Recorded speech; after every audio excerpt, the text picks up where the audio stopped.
मैंने कई लोगों को ये कहते हुए सुना है कि मनुष्य जो है भूलों का पिटारा है, मनुष्य जो है गलतियों का पुतला है।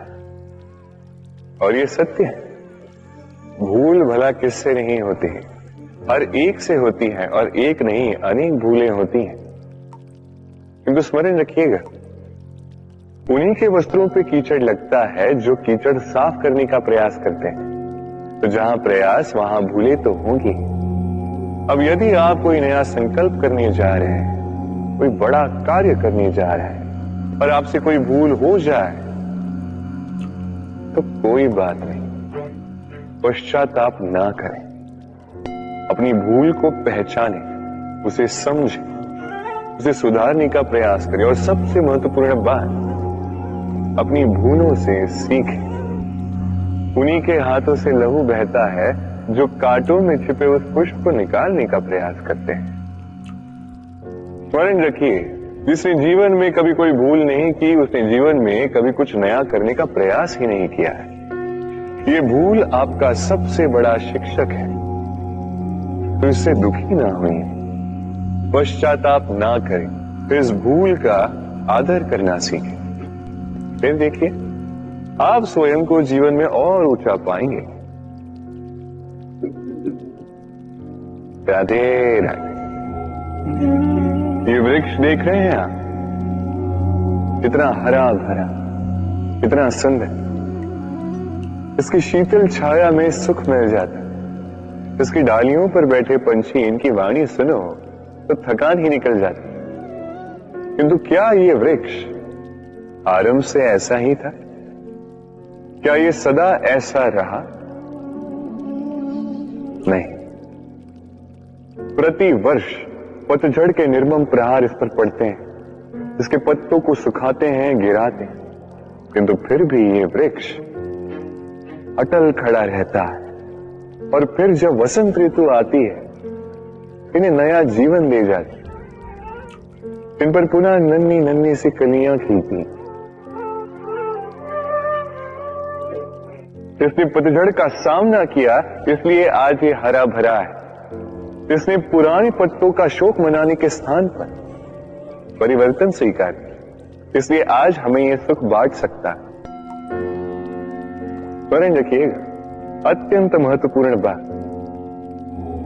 परिवर्तन और पीड़ा, ये संसार के सबसे महान सत्य है। जिसने इन्हें स्वीकार कर लिया, मानो वो धन्य हो गए। राधे। आइए, आप सबका स्वागत है। हमारे आसपास ऐसे कई लोग होते हैं जिनमें प्रबल वाक चातुर्य होता है, जो अपने मीठे शब्दों से सबको बांध लेते हैं और इसीलिए वो आकर्षण का केंद्र भी बन जाते हैं। अब हमारे आसपास ऐसे भी कुछ लोग होते हैं जिनके शब्द हमें चुभते हैं, जिनकी दृष्टि से हम सदैव बचकर निकलना चाहते हैं, है ना? ये शब्द अत्यंत शक्तिशाली होते हैं। यदि ये शब्द नव प्राण फूंक सकते हैं, तो ये शब्द प्राण ले भी सकते हैं। जैसे एक शब्द मंत्र बनकर जीवन ता देता है, वही कोई दूसरा अपशब्द हमें दुख दे देता है, हमारे मन में क्रोध को जगाता है। क्यों? कि हमारे वचन अमूल्य है, ये हमारे शब्द ये ब्रह्म है। तो सोच समझकर मन के तुला में अच्छे से तोल कर इन शब्दों को मुख से निकालिएगा, क्योंकि इन्हीं शब्दों से आरंभ है और इन्हीं शब्दों पे अंत। राधे राधे। सोचिए, मैं क्या कर रहा हूं? मैं स्नान करने का प्रयास कर रहा हूं। इस सरोवर में मैं अपना प्रतिबिंब देख पा रहा हूं। अब यदि मैं अपने मन में ये विचार लाऊं कि मेरे प्रतिबिंब का स्नान करना, इसका अर्थ है मेरे शरीर का स्नान करना, तो क्या ये उचित होगा? क्या ऐसा होता? नहीं। कदापि नहीं, क्योंकि आपका शरीर आपके वश में। जब तक आप अपना शरीर नहीं भिगाओगे तब तक आपका प्रतिबिंब नहीं भीगेगा। अब आप सोच रहे होंगे कि मैं ऐसी व्यर्थ की बातें कर ही क्यों रहा, क्योंकि इन बातों का नाता है हमारे जीवन में हमारे अनुभव से। हमारे जीवन में ये अनुभव अत्यंत महत्वपूर्ण होते हैं। कुछ लोग ऐसे होते हैं जो संकटों का सामना नहीं करना चाहते, कठिन परिस्थितियों का सामना नहीं करना चाहते, उनसे दूर भागते हैं और साथ ही ये आशा भी करते हैं कि बड़े से बड़े संकट का सामना करने का उनमें अनुभव स्वयं ही आ जाए, वो साहस अपने आप आ जाए। किंतु ऐसा नहीं, इसलिए संकटों का सामना करें ना कि उनसे दूर भागे, क्योंकि यह अनुभव बैठे बिठाए तो नहीं आता। इसके लिए आपको उस मार्ग पे चलना होगा जहां संकट है, चुनौतियां हैं, कठिन परिस्थिति है, और इस मार्ग पर निडरता से चलना होगा, इनका सामना करना होगा। फिर देखिए, इस मार्ग में आपकी शक्ति, आपका साहस आपकी प्रतीक्षा कर रहे हैं। राधे राधे। ये मोती देख रहे हैं, शुभ्र, श्वेत, ओजस्वी, और इसे ऐसा ही बनाए रखने के लिए हम क्या कुछ नहीं करते। इसे ऐसे किसी मखमल के वस्त्र में लपेट देते हैं, किसी पिटारे में अच्छे से बंद करके रखते हैं। क्यों? ताकि इस पर खरोच ना आए, ताकि ये मोती टूटे ना, क्योंकि ये अनमोल है। उसी प्रकार है ये दूध फटे ना, इसलिए हम इसे गर्म करके रखते हैं। ग्रीष्म ऋतु में हम इसे शीतल जल में रखते हैं, क्योंकि ये अनमोल है। ये दोनों अनमोल है और इसलिए हम इसे सहेज कर रखते हैं। दूध हमारे तन को और पुष्ट करता है, उसी तन की सुंदरता बढ़ाते हैं ये मोती। अब मोती और दूध की ही भांति होते हैं हमारे अपनों के मन। इन्हें भी हमें सहेज कर रखना चाहिए, इनकी रक्षा भी हमें करनी चाहिए। मीठे वचन, स्नेह, आदर पूर्ण व्यवहार से इन्हें सहेज कर रखें, क्योंकि जैसे एक बार यदि दूध फट जाए तो पुनः उसे ठीक नहीं किया जा सकता। एक बार यदि मोती टूट जाए तो कुछ भी कर लो उसे पुनः नहीं जोड़ा जा सकता। उसी प्रकार एक बार मन में भेद हो जाए तो उसे पुनः पूर्व स्थिति में ले जाना अत्यंत कठिन होता है। मन के मतों में भेद हो सकता है, किंतु मन में भेद नहीं होना चाहिए। इसलिए अपनों के मन सहेज कर रखें, क्योंकि ये अत्यंत अनमोल होते हैं। राधे राधे। कितनी बार ऐसा होता है, आप कोई कार्य करने के लिए इसे किसी को सौंप देते हैं, अब वो व्यक्ति उस कार्य को पूर्ण नहीं कर पाता, अधूरा छोड़ देता है या ठीक से नहीं कर पाता। अब इस परिस्थिति में होता क्या है, आप क्रोधित हो जाते हैं, उस व्यक्ति से रुष्ट हो जाते हैं, उसे डांट लगाते हैं। उसके पश्चात उस कार्य को संपन्न करने के लिए आप स्वयं जुट जाते हैं और अंततः वो कार्य पूर्ण हो ही जाता है। अब इसमें समस्या उस व्यक्ति के प्रयास की नहीं थी, समस्या आपने जो उस व्यक्ति के प्रति आस रखी उसकी थी। हम दूसरों के प्रति अपनी आस को प्रथम सीढ़ी बना लेते हैं और स्वयं पर विश्वास को अंतिम सहारा। इसके स्थान पर होना ये चाहिए कि स्वयं पर विश्वास को हमें प्रथम सीढ़ी बनानी होगी, उसे अपना सहायक मानना होगा। यदि ऐसा करोगे तो परिणाम और भी सुख और भी आनंददायी होंगे। स्मरण रखिएगा, इस संसार में आपका सबसे बड़ा सहाय और कोई नहीं। इस संसार में आपका सबसे बड़ा तारणहार और कोई नहीं, स्वयं आप हैं।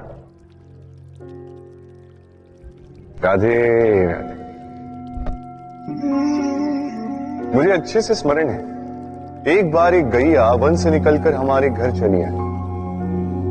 हमने बड़े प्रयास किए उसे पुनः भेजने के, किंतु वो नहीं लौटी। मैंने मैया को देखा, मैया ने कहा, अच्छी ही तो बात है। ईश्वर का आशीर्वाद है जो गौ माता स्वयं चल के हमारे पास आई। अब तो कान्हा और बलराम को और दूध पीने के लिए मिल जाएगा। कुछ माह तक वो गैया हमारे साथ रही। उसके पश्चात स्वयं ही एक दिन लौट गई। नंद बाबा निराश हो गए। मैंने मैया को देखा। मैया ने कहा, अच्छा ही तो है, अब गोबर उठाने का श्रम नहीं करना होगा। उस दिन मैंने जो सीखा आज आप भी सीख लीजिए कि समस्या परिस्थिति में नहीं, मनस्थिति में होती है। सकारात्मक दृष्टिकोण से हर समस्या को देखिए तो सही। हर समस्या में आपको उसका हल स्वयं मिल जाएगा और कुछ रहेगा तो केवल और केवल आनंद। आइए इसी आनंद के साथ कहें, राधे राधे। चलिए आपसे एक प्रश्न करता हूं, सबसे स्वादिष्ट फल कौन सा है? अब कोई कहेगा आम, तो कोई कहेगा सीताफल, कोई कहेगा अमृत, और क्यों नहीं? अब प्रत्येक व्यक्ति की अपनी अपनी रुचि है, अपना अपना स्वाद है। कोई ये भी कह सकता है कि भाग्य से जो भी फल मिले वही सबसे अच्छा। अब रुचि चाहे जो भी हो, जैसी भी हो, सबसे मीठा फल वही जो परिश्रम के पश्चात प्राप्त हो। अब देखिए, तिनका तिनका जोड़कर, पाई पाई जमाकर अपनी स्वयं की एक कुटिया बनाना, उसमें रहना, वाह, इसका आनंद ही कुछ और है। और इसके समक्ष बड़े बड़े महलों का सुख फीका पड़ जाता है। ऐसा क्यों होता है?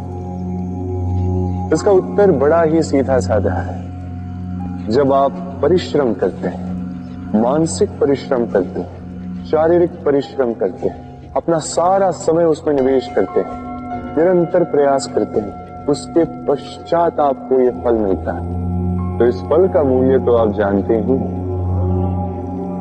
स्मरण रखिएगा, परिश्रम अमूल्य है, इसलिए इससे मिला फल भी अतुल्य है।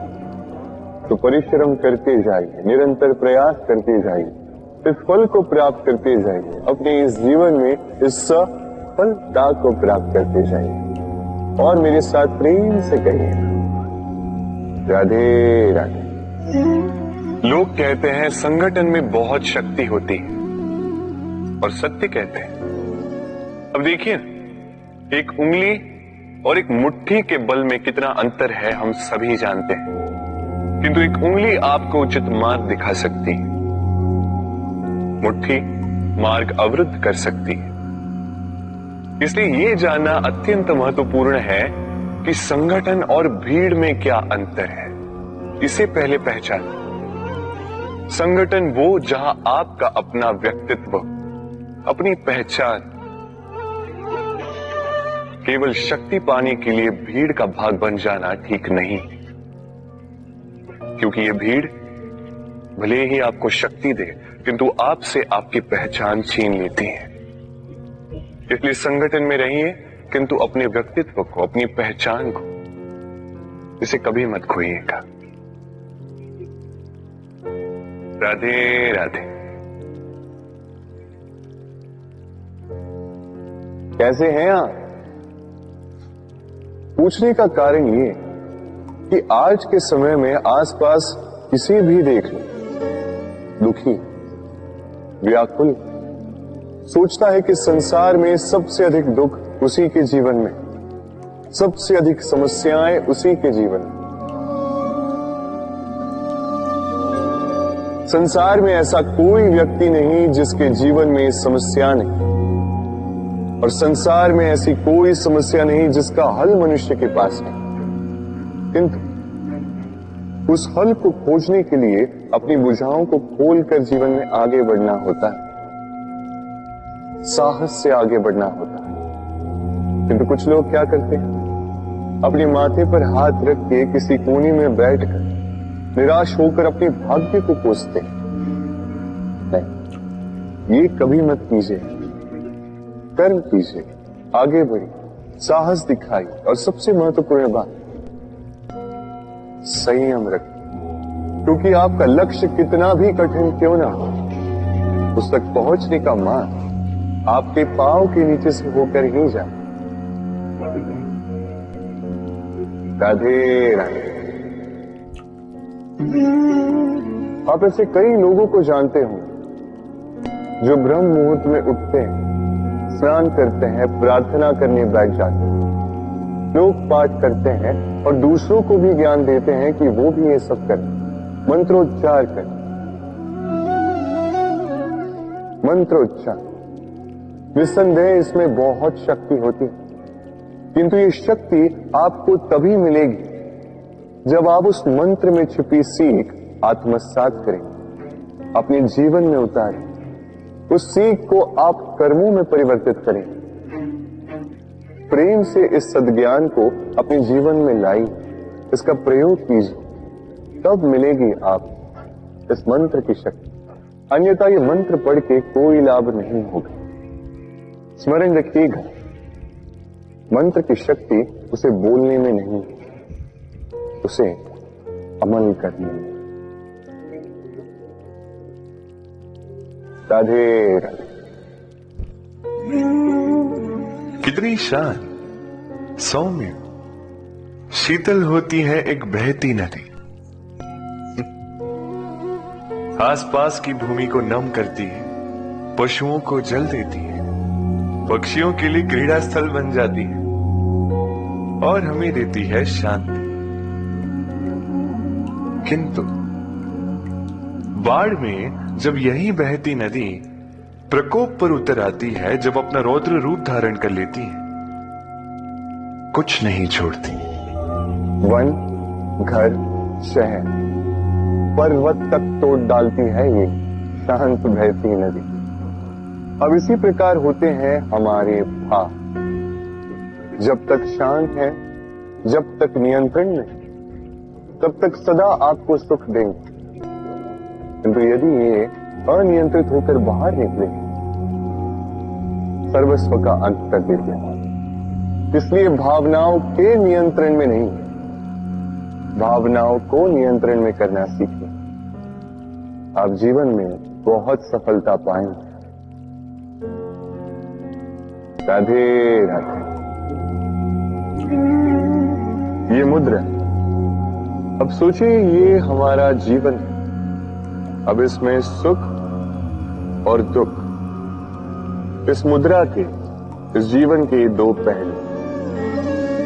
किंतु हम जब भी ईश्वर से प्रार्थना करते हैं सदैव सुख ही मांगते हैं, और ये सुख आता भी, और सुख आते ही व्यक्ति सर्वप्रथम उनको भूल जाता है जो दुख में उसके साथी।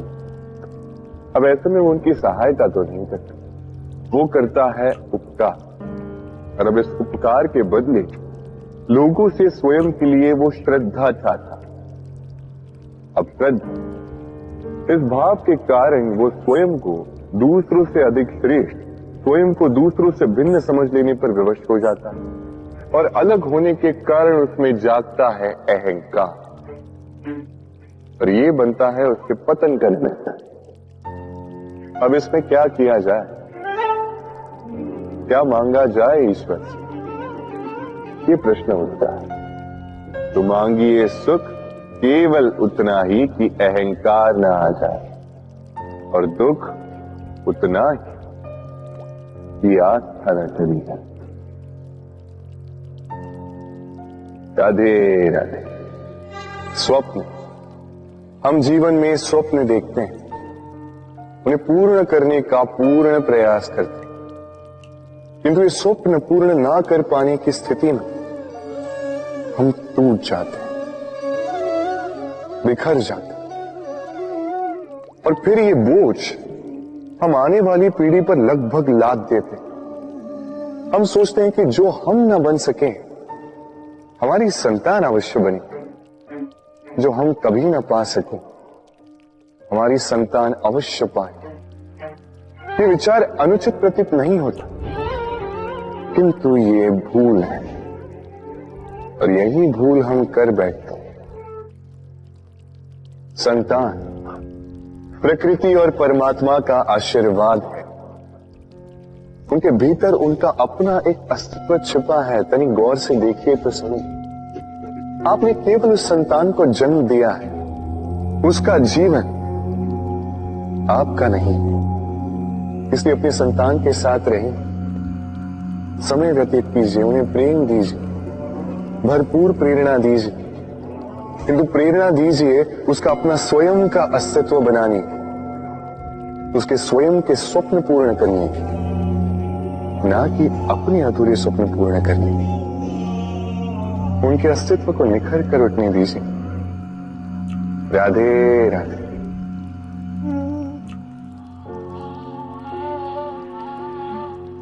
दूध और माखन, यदि मैं आपसे पूछूं कि इन दोनों में संबंध क्या है, आप कहेंगे सरल सी बात है, दूध से ही तो माखन बनता है। यदि मैं आपसे पूछूं कि इन दोनों में अंतर क्या है, तो कोई कहेगा एक तरल है तो दूसरा ठोस, कोई कहेगा एक जनक है तो दूसरी संतान। नहीं, इन दोनों में अंतर है शुद्धता का। माखन दूध से कहीं अधिक शुद्ध होता है। इस बात को कुछ इस प्रकार समझा जा सकता है। यदि कोई कीट आकर उस पात्र में गिरे जिसमें दूध गिरा है, तो आप क्या करते? आप दूध को फेंक देते। किंतु यदि कोई कीट आकर उस पात्र में गिरे जिसमें माखन रखा गया है, तो आप क्या करते? आप उस कीट को निकाल कर फेंक देते हैं। ये कीट मैला है, ये कीट दूषित है। और यदि हमारा मन निर्मल ना हो, तो ये कीट हमारे मन को भी दूषित कर देगा, उसे मैला कर देगा। किंतु यदि हमारा मन माखन की भांति शुद्ध हुआ, तो कुविचार को स्वयं से जाना होगा। स्मरण रखिएगा, इस संसार में कीट तो रहेंगे, अब दूध बनना है या माखन, निर्णय आपका। राधे राधे। आपने जीवन में कभी न कभी किसी पौधे को जल तो दिया ही होगा।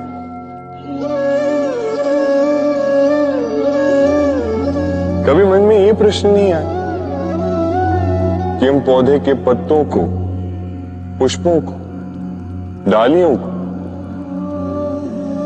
उन्हें तो हम कभी पानी नहीं देते, फिर भी कैसे उन तक पानी पहुंचता, फिर भी कैसे वो जीवित रहते?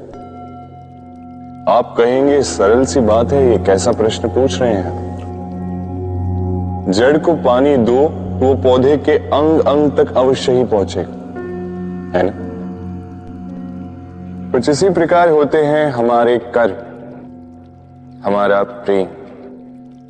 यदि निश्चल भाव से कर्म करोगे, सेवा करोगे, तो किसी न किसी रूप में स्वतः परमात्मा तक पहुंचेगा ही।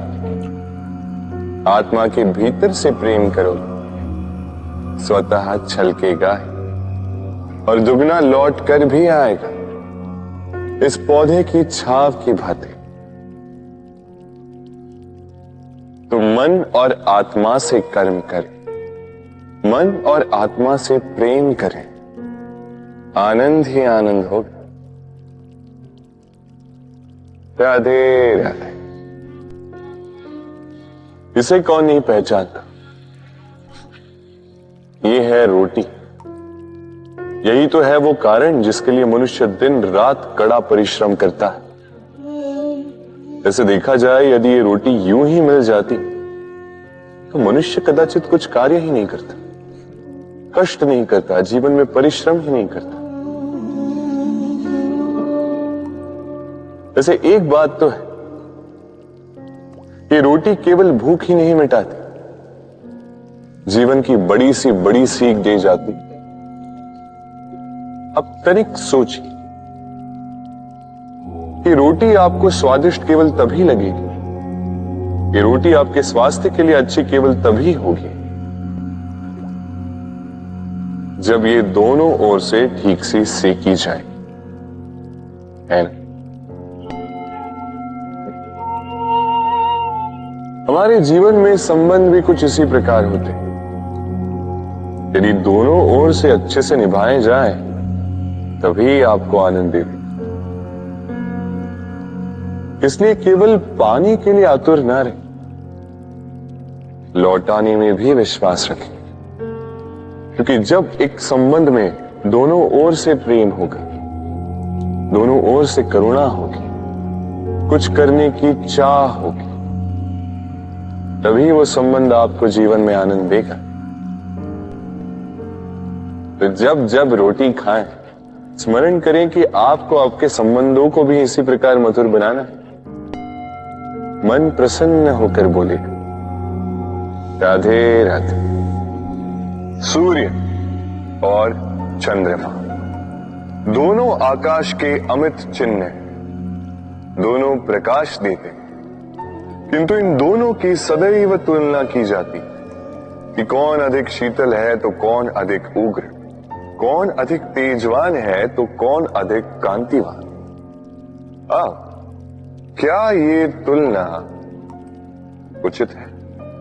कदापि नहीं, क्योंकि ये दोनों भले ही प्रकाश पुंज हो, किंतु ये दोनों भिन्न है। दोनों का अपना अपना महत्व है और दोनों का अपना अपना समय है जब ये चमकते हैं, तो इनकी तुलना अनुचित है। और इसी प्रकार हमारे जीवन में भी तुलना अनुचित ही होगी। स्वयं की तुलना किसी और से कभी मत कीजिएगा। यदि कोई और आपकी तुलना किसी और से करे तो उस पर ध्यान मत दीजिएगा, क्योंकि इस तुलना से स्वयं को हीन समझ लेना आपके हित में नहीं, ये आपके लिए लाभदायक नहीं। बस प्रयास करते रहिए, स्वयं को निखारते रहिए और सही समय की प्रतीक्षा कीजिए, क्योंकि सही समय आने पर ये आपके गुण, आपकी महत्ता बढ़ाएंगे। राधे राधे। जीवन में सभी महान बनना चाहते हैं, सभी बड़ा बनना चाहते हैं, किंतु बड़ा बनते कैसे हैं?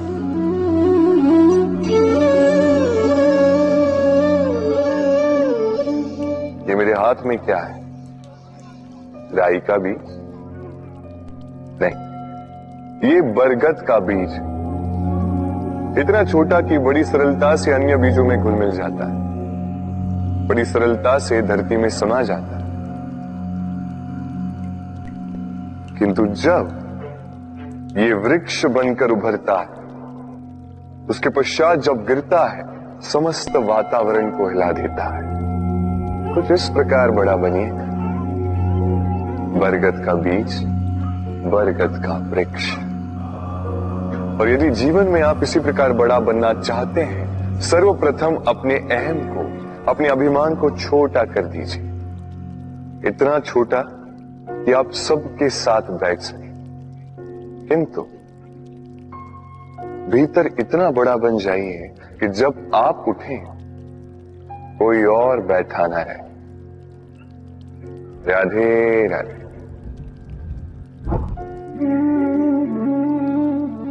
जीवन में जब भी किसी समस्या का हल हम खोज नहीं पाते हैं, तब हम क्या करते हैं? हम जाते हैं ईश्वर के पास, सहायता की प्रार्थना करते हैं, मार्ग पूछते हैं, है ना? किंतु क्या कभी आपने ये सोचा है कि किसी पत्थर को ईश्वर की मूर्ति बनने के लिए भी कितना परिश्रम करना पड़ता है? कितनी बार हथौड़ों की मार सहनी पड़ती है, छेनी के घाव सहने पड़ते हैं, तब जाकर हमारे समक्ष वो भगवान के रूप में प्रकट होता है। तो जीवन में ऐसी छोटी छोटी बातें ईश्वर से मांगने में अपना समय नष्ट ना करें। प्रयास कीजिए, पुरुषार्थ कीजिए, संघर्ष कीजिए, सब मिलेगा। बस एक महत्वपूर्ण बात स्मरण रखिए, बिना परिश्रम के कोई भी महान नहीं बनता, भगवान की मूर्ति भी नहीं। राधे राधे।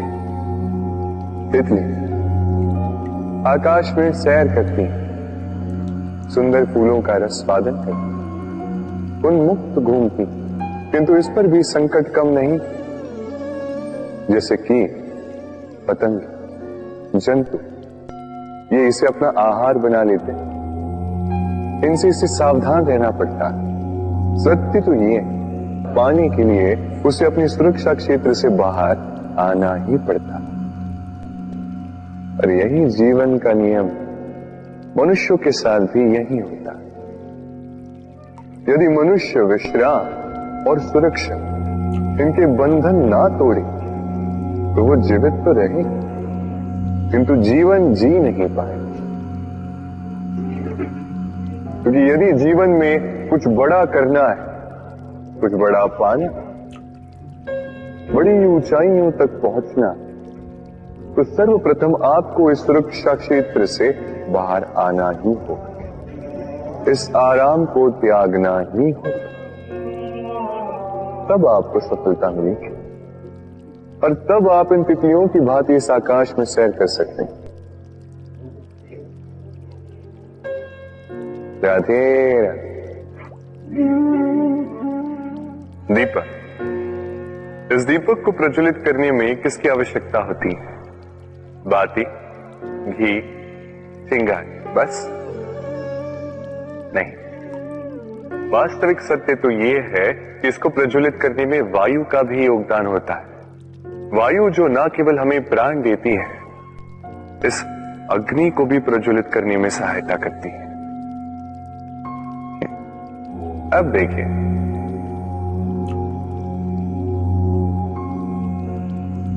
देखा, जिस वायु ने इस अग्नि को प्रज्वलित किया उसी ने इसे बुझा दिया। बस उस वायु की गति तनिक अधिक थी, है ना? अर्थात प्रत्येक भाव का, हर वेग की एक सीमा होती है जिसे लांघना नहीं चाहिए। उस सीमा को सदैव स्मरण रखना चाहिए। अब कभी कभी जिनसे हम प्रेम करते हैं, उनकी सहायता करते करते करते करते हम उन्हें दुर्बल बना देते हैं। ये कभी नहीं होना चाहिए। जिनसे आप प्रेम करते हैं उनकी इतनी ही सहायता कीजिए कि वो उनके लिए प्रेरणा बन सके, अन्यथा ये सहायता नहीं होगी, ये उनके लिए शस्त्र बन जाएगा। राधे राधे। मनुष्य में एक छोटी सी समस्या है, वो कभी स्वयं की निंदा सुन नहीं पाता। यदि कोई उसके विषय में कुछ बुरा कहे, सह नहीं पाता। सदैव भयभीत रहता है कि ये जो चार लोग हैं कहीं मेरे विषय में बुरा ना सोचे। और यदि उसे पता लग जाए कि कोई उसके पीठ पीछे उसकी बुराई कर रहा है तो दुखी हो जाता है। अब क्या इस कारण से स्वयं को दुखी कर लेना उचित है? कदापि नहीं। क्योंकि सबसे पहली बात जो आपको स्मरण रखनी है, यदि कोई आपकी पीठ पीछे बुराई करता है वो पहले ही आपसे 2 कदम पीछे है ना। ईर्ष्यावश आपके विषय में सारी बातें कर सकता है, किंतु यदि ऐसा नहीं, यदि वो सत्य कह रहे हैं तो सर्वप्रथम अपनी भूलों को समझे, उस सत्य को समझे और निकाल फेंके इन अवगुणों को, और फिर भी आप उनसे 2 कदम और आगे बढ़े। क्योंकि ये जीवन रथ ये आगे देखकर चलाया जाता है, पीछे देखकर नहीं। तो ये पीछे देखना छोड़, जो वर्तमान है इसे देखें, इसे जी। जो भविष्य है, जो आपका लक्ष्य है, उसे साथ और मेरे साथ प्रेम से कहिए, राधे राधे।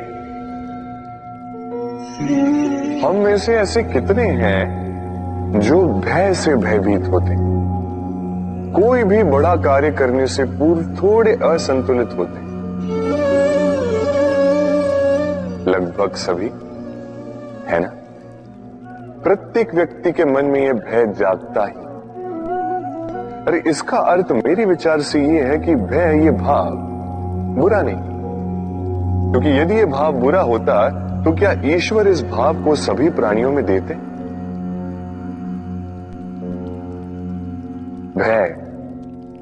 भय ये भाव हमारे लिए अच्छा, आवश्यक है।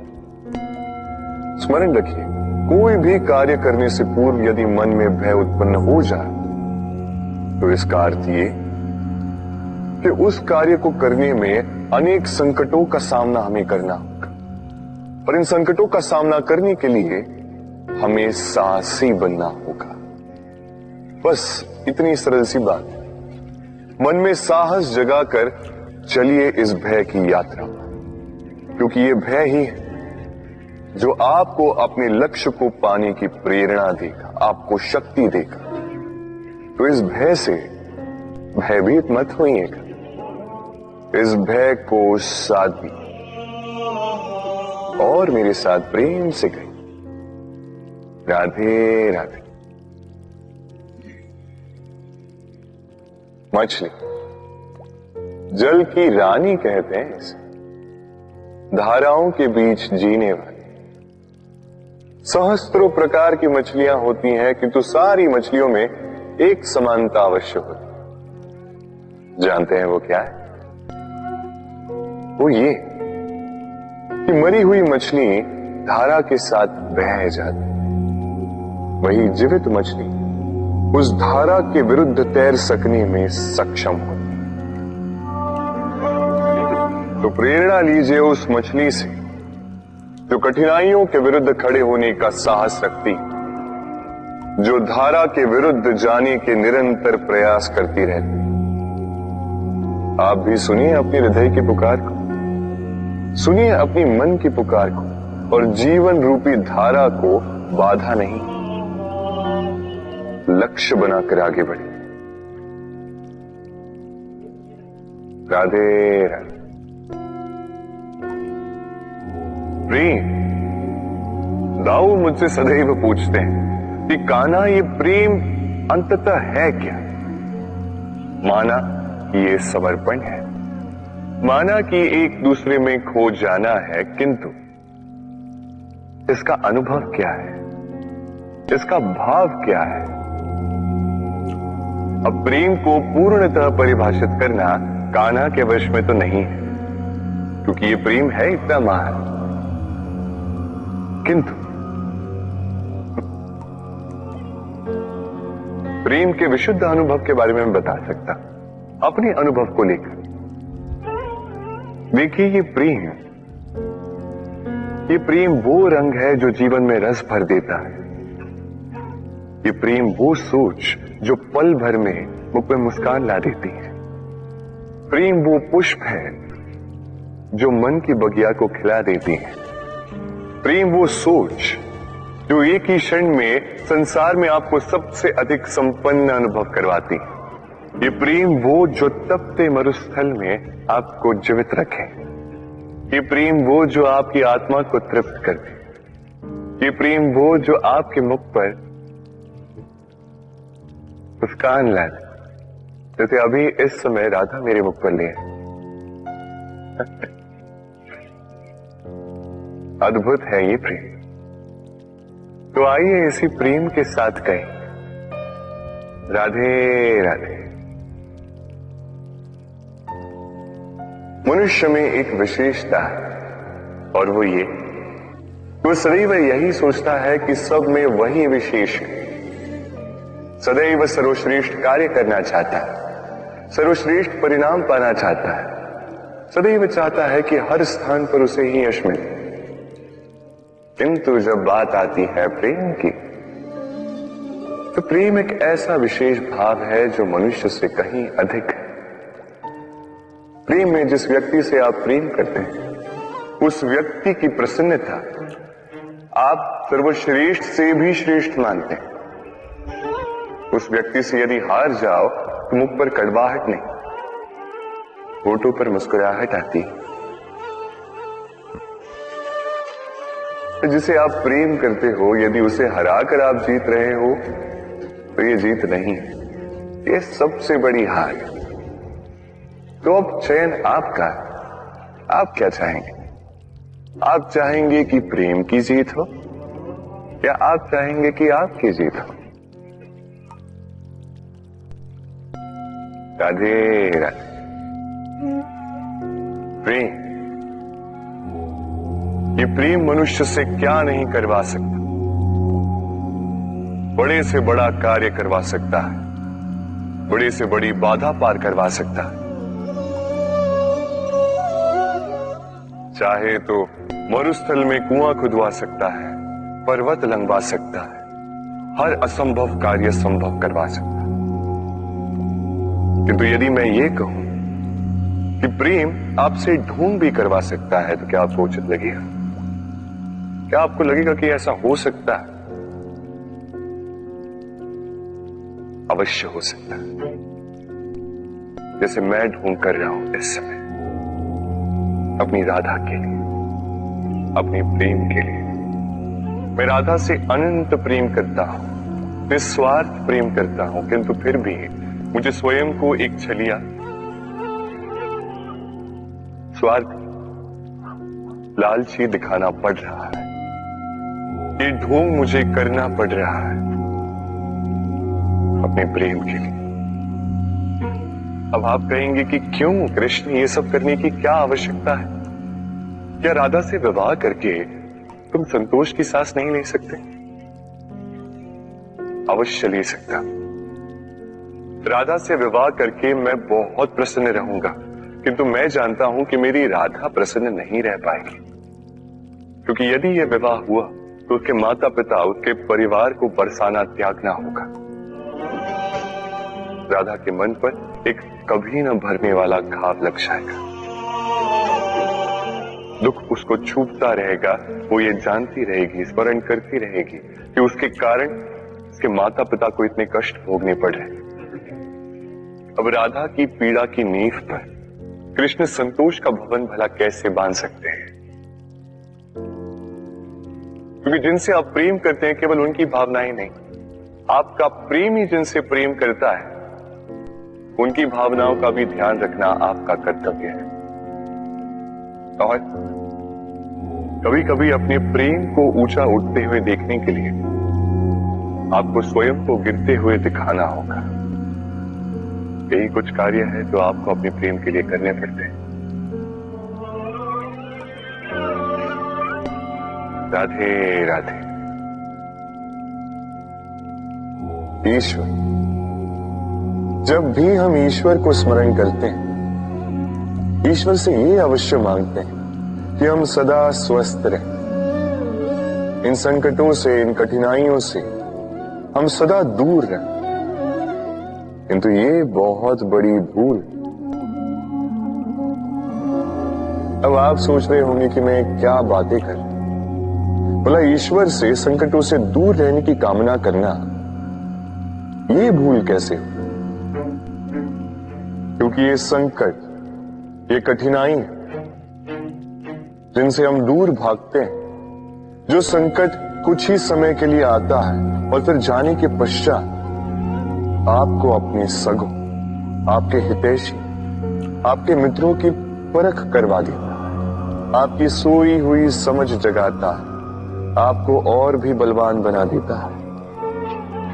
ये संकट जिससे हम दूर भाग रहे हैं, यदि हम इन संकटों का सामना करना सीख जाए, इस अनुभव से सीखना आत्मसात कर, ये जीवन और भी अधिक आनंदमयी हो जाएगा।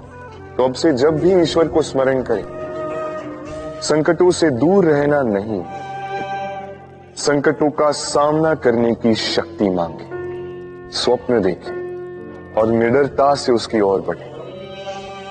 ये स्वप्न अवश्य सच हो। राधे राधे। आपने ऐसे कई लोगों को देखा होगा जिन्होंने संसार ही त्याग दिया, अपना घर दार हर संबंध छोड़ दिया, निकल पड़े केवल ईश्वर की खोज में, ध्यान करके सेवा की, किंतु फिर भी उन्हें कभी ईश्वर नहीं मिले। उल्टा असंतोष और बढ़ गया। क्यों होता है ऐसा? एक महत्वपूर्ण बात स्मरण रखिएगा, ईश्वर ही आनंद है। ध्यान का अर्थ है मन में इस आनंद को जगाना, और सेवा का अर्थ है इस आनंद को सब में बांटना। तो यदि इस मन में आनंद को जगाओगे और इसे सब में बांटोगे, तो ईश्वर रूपी आनंद आपको अवश्य मिलेगा। राधे राधे। ये संसार, इस संसार के अंत का, इसके विनाश का प्रारंभ कैसे होता है? किसी योग से, किसी भयानक असुर के आगमन से। मैं हूं, ये तुम हो, ये मैंने किया है, ये तुमने किया है, ये मेरा है, ये तुम्हारा है, आदि इत्यादि। ये भाव जब मन में घर कर लेता है, सर्वप्रथम घर बटता है, फिर बस्ती, फिर प्राण और फिर देह, और अंत में समस्त संसार बट जाता है।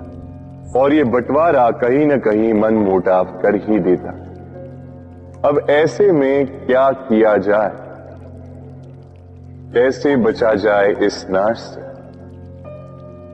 कैसे दूर हुआ जाए इस विनाश से? उत्तर एक ही है, करुणा। एक दूसरे की आवश्यकताओं को समझे, एक दूसरे की समस्याओं को समझे, एक दूसरे के दुख में साथी बने, एक दूसरे के सुख में भागी बने। और अंत में जब ये मैं हम में परिवर्तित होगा, तब ये विनाश स्वयं ही दूर होता जाएगा। तो इस हम में विश्वास रखें और मेरे साथ प्रेम से कहें, राधे राधे। वर्षा में कई बार आपने इंद्रधनुष देखा होगा, सतरंगा, मन भाव। पहला प्रश्न, ये इंद्रधनुष बनता कैसे? होता यूं है कि जब वर्षा की बूंदों से प्रकाश होकर निकलता है, तब वो अपने वास्तविक 7 रंगों में विघटित हो जाता है, और तब हम इस इंद्रधनुष को देख पाते हैं। दूसरा प्रश्न, ये इंद्रधनुष वर्षा की बूंदों से ही क्यों बनता है? कारण है शुद्धता। वर्षा की बूंदें शुद्ध होती हैं, आकाश से धरती की ओर गिरती हैं, किंतु स्वयं के लिए नहीं, धरती की प्यास बुझाने के। और इसीलिए तो प्रकाश जैसी वेगवान तरंगों को विघटित कर जाती, उसकी वास्तविकता सामने लाती। यदि आप भी शुद्ध मन से परोपकार करोगे, औरों के लिए जियोगे, तो विश्वास कीजिए, कोई आपको छल नहीं पाएगा। बड़े से बड़ा प्रहार टूट जाएगा यदि आपके मन में प्रेम की शुद्धता। राधे राधे।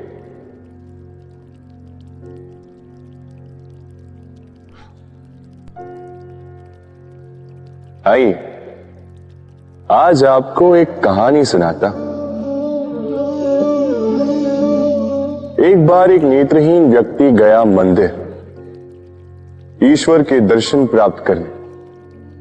अब जब वहां उपस्थित लोगों को यह ज्ञात हुआ कि यह व्यक्ति नेत्रहीन है, तो कुछ लोगों ने उसका उपहास उड़ाना प्रारंभ कर दिया। वो जिसकी स्वयं की दृष्टि ही नहीं, क्या करने आया होगा यहाँ?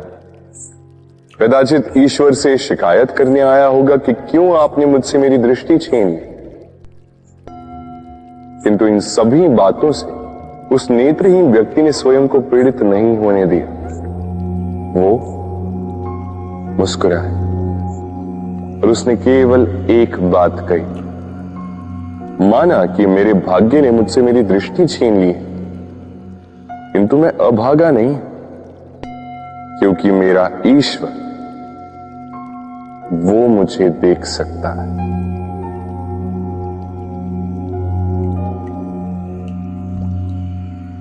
स्मरण रखिएगा, दृष्टि नहीं दृष्टिकोण आवश्यक है।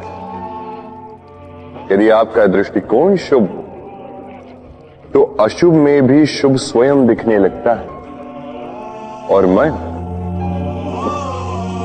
प्रसन्न होकर कहता है, राधे राधे। कभी कभी कोई हमें छोटा कह दे, हमारे बारे में नीची बात कह दे, हमें अच्छा नहीं लगता, हम उसे अपमान समझ लेते, कभी निराश हो जाते हैं, अस्वस्थ हो जाते हैं, किंतु इसकी कोई आवश्यकता नहीं। अब मुझे ही देख लीजिए, कोई मुझे मुरलीधर कहता है तो कोई मुझे छलिया, कोई मुझे नंद का आनंद कहता तो कोई मुझे माखन चोर। अब बताइए, क्या मेरे नाम के आगे चोर लगा देने से आपका प्रेम मेरे लिए कम हुआ? यही तो मैं समझाना चाहता। किसी के कुछ कह देने से उस प्रेम को कोई हानि नहीं, क्योंकि आपका प्रेम मेरे प्रति मेरे स्वभाव के कारण, मेरे कर्मों के कारण, मेरे व्यक्तित्व के कारण। इसलिए स्मरण रखिए, जीवन में केवल कर्म पे ध्यान रखिए, ना कि उस नाम पे जो लोगों ने आपको दिया, क्योंकि ये कर्म यही महत्वपूर्ण है, व्यर्थ तो ये नाम है। राधे राधे। यदि हमारे जीवन में ये कला ही ना हो तो हमारा जीवन निरस हो जाएगा। अब यदि मैं आपसे पूछूं कि सबसे बड़ी कला कौन सी है, तो कोई कहेगा चित्रकला, क्योंकि वो उसके मन को आनंद देता है। कोई कहेगा युद्ध कला, क्योंकि उसमें विजय प्राप्त होती है। कोई कहेगा भवन निर्माण करने की कला, क्योंकि उसमें छत मिलती है। कोई कहेगा संगीत कला, कोई कहेगा नृत्य कला, कोई कहेगा अभिनय कला, आदि इत्यादि। किंतु इस बात पर विवाद करना अनुचित है, हो ही नहीं सकता, क्योंकि प्रत्येक व्यक्ति की अपनी भिन्न भिन्न सोच, अपना भिन्न भिन्न दृष्टिकोण। बस एक बात है, एक विशेष बात जो हर कला में पाई जाती है, मन को प्रभावित करने का गुण। तो सबसे बड़ी कला वो जो मन को प्रभावित करे, और सबसे बड़ा कलाकार वो जो औरों के मन में प्रवेश करे। जिसके पास ये गुण होगा वो कलाकार सबसे बड़ा होगा। तो यदि ये संसार रंगमंच है तो हम इस रंगमंच के कलाकार, और यहां पर भी सबसे बड़ा कलाकार वही होगा जो औरों के मन में प्रवेश करेगा, वहां घर बसाएगा। और इस मन तक पहुंचने की सीढ़ी है ये 2.5 अक्षर शब्द प्रेम। तो प्रेम करते जाइए, जग जीतते जाइए। राधे राधे। राधा मुझसे कई बार पूछती है, ये मोह और प्रेम में अंतर क्या है? दाऊ भी समझ नहीं पाते। आपके मन में भी ये प्रश्न चल रहा होगा कि अंतर क्या है इस मोह में और इस प्रेम में। चलिए, बड़ी सरलता से मैं आपको ये समझा देता हूं। एक और स्मरण कीजिए, एक मछली का जो जल में रहती है, वहीं क्रीड़ा करती है। कभी गर्मी के कारण यदि वो जल सूखने लगे तो वो उसे छोड़कर नहीं जाती, वहीं रहती है।